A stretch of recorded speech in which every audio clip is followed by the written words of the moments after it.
మొక్కజొన్న పంటలో కలుపుల యాజమాన్యం అనేది చాలా ముఖ్యమైనది. కలుపుని సరైన సమయంలో మనం అదుపు చేసుకోకపోతే ఇది పంట మీద విపరీతమైన నష్టాన్ని కలిగజేస్తుంది. మొక్కజొన్న విత్తనం పెట్టిన తర్వాత తడి పెట్టుకుని అట్రాజిన్ అనే మందును ఎకరానికి 800 నుంచి 1000 గ్రాములు ఎకరానికి వాడుకున్నట్లయితే ఇది కలుపు రాకుండా నివారిస్తుంది. అదేవిధంగా పంట 15 నుంచి 25 రోజులు లేదా 30 రోజుల సమయంలో వెడల్పాటి అలాగే ఆకుజాతి కలుపులు ఉన్నట్లయితే దానికి టెంబోట్రియాన్ ప్లస్ అట్రాజిన్. టెంబోట్రియాన్ అనేది 115 ml, అట్రాజిన్ అనేది 500 గ్రాములు ఎకరానికి మనం వాడుకున్నట్లయితే కలుపుని సమర్థవంతంగా మనం నివారించుకోవచ్చు.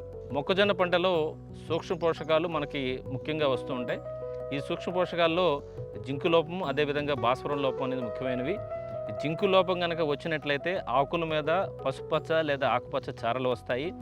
దీని నివారణకు దుక్కిలో 20 కేజీల జింక్ సల్ఫేట్ కానీ లేదా మన కావేరీ మైక్రోటెక్ వాళ్ళ జీమాక్స్ అనేది 1 గ్రాము 1 లీటర్ నీటికి పిచికారీ చేసుకున్నట్లయితే ఈ జింకు లోపాన్ని సవరించుకోవచ్చు. అదేవిధంగా భాస్వరం లోపం ఉన్నట్లయితే ఆకులు నీలి రంగులకు మారతాయి. దీని ద్వారా మనకి మొక్క పెరుగుదల ఆగి దిగుబడి తగ్గిపోతుంది. ఈ భాస్వర లోపాన్ని సరించుకోవడానికి మన దగ్గర ఫెర్టిమాక్స్ అనేది 5 గ్రాములు మనం ఎకరానికి వాడుకున్నట్లయితే ఈ భాస్వరం లోపాన్ని అనేది మనం సరి చేసుకోవచ్చు. మొక్కజొన్నలో పురుగులు అనేది చాలా ముఖ్యమైనవి. ఈ పురుగుల్ని మనం సరైన టైంలో కంట్రోల్ చేసుకోకపోతే దిగుబడి మీద విపరీతమైన ప్రభావాన్ని చూపిస్తుంది. వీటిలో ముఖ్యమైనది కత్తెర పురుగు. ఈ కత్తెర పురుగు మొక్క యొక్క చిగురులని అలాగే ఆకుల్ని కట్ చేస్తుంది. అలాగే ఆకులను కూడా బొక్కలు చేసి రంధ్రాలు చేసి తింటుంది.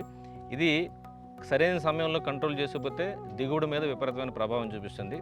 అదేవిధంగా కాండం తొలుచు పురుగు. ఈ కాండం తొలుచు పురుగు కాండంలోకి దూరిపోయి ఈ పిండి పదార్థాన్ని తినటం వల్ల మొక్క యొక్క పెరుగుదల ఆగిపోయి మొక్క అనేది చనిపోవడం జరుగుతుంది. అదేవిధంగా ఇంకొక ముఖ్యమైన పురుగు లద్దె పురుగు. ఈ లద్దె పురుగు అనేది ముఖ్యంగా మొక్కజొన్న యొక్క ఆకులను తింటుంది. ఇది పగటిపూట భూమి నెర్రల్లో ఉండి రాత్రిపూట ఎండ తగ్గిన తర్వాత పైకి వచ్చి ముఖ్యంగా ఆకులను తింటుంది. ఈ 3 రకాల పురుగులు మనకి పంటకు ముఖ్యంగా నష్టం కలగజేస్తాయి.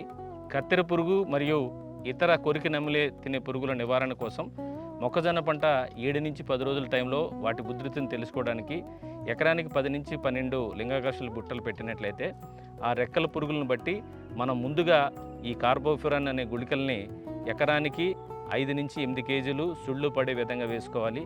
లేదా ముందస్తుగా మనం దుక్కిలో ఎకరానికి 10 కేజీలు వాడుకున్నట్లయితే ఈ పురుగు ఉధృతిని మనం నివారించుకోవచ్చు. లేదా ఇమామెక్టిన్ బెంజోయేట్ అనేది ఎకరానికి 100 నుంచి 200 గ్రాములు వాడుకోవాలి. లేదా ఇంకొక మందు ఇమామెక్టిన్ ప్లస్ నివల్లురాన్ అనే మందు ఎకరానికి 1/2 లీటర్ వాడుకున్నట్లయితే ఈ పురుగు ఉధృతిని మనం తగ్గించుకోవచ్చు.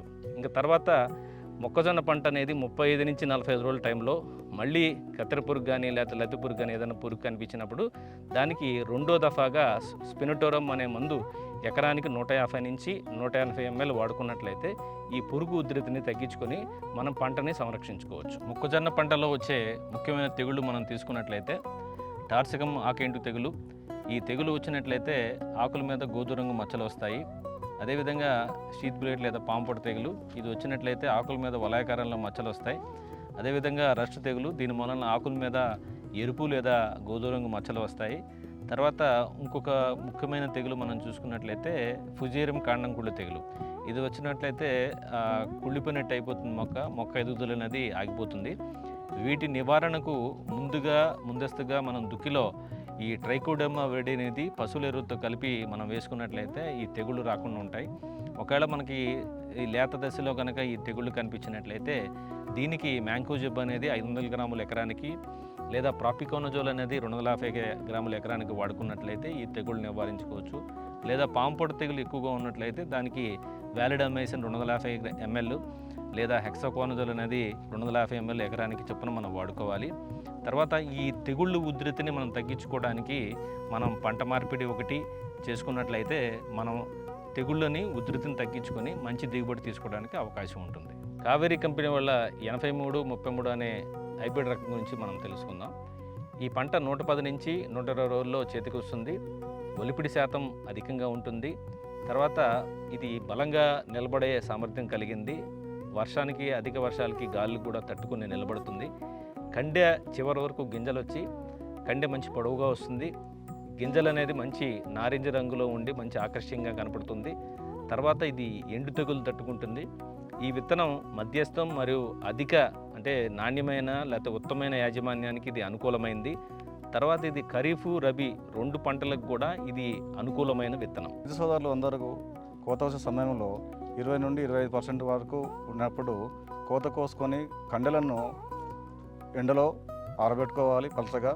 ఆరబెట్టిన తర్వాత మనకి మార్కెట్ తీసుకుపోందు నిల్వ ఉంచుకోవడానికి గింజలో తేమ శాతం అనేది 10 నుండి 12% ఉండేటట్లు చూసుకొని మనకు నిల్వ చూసుకోవడానికి ఆస్కారం ఉంటుంది. దీనివలన మనకి గింజలు బలంగా దృఢంగా ఉండి మనకి బరువు ఎక్కువ అవకాశం ఉంది. తర్వాత మార్కెట్లో రేటు కూడా ఎక్కువ వచ్చే అవకాశం ఉంది. కాబట్టి రైతు సోదరులు దీన్ని గమనించి చేసుకోవాలను. ఇప్పుడు చెప్పిన మెళుకువలన్నీ పాటించి రైతు సోదరులందరూ అధిక దిగుబడి సాధిస్తారని ఆశిస్తున్నాము. ధన్యవాదాలు.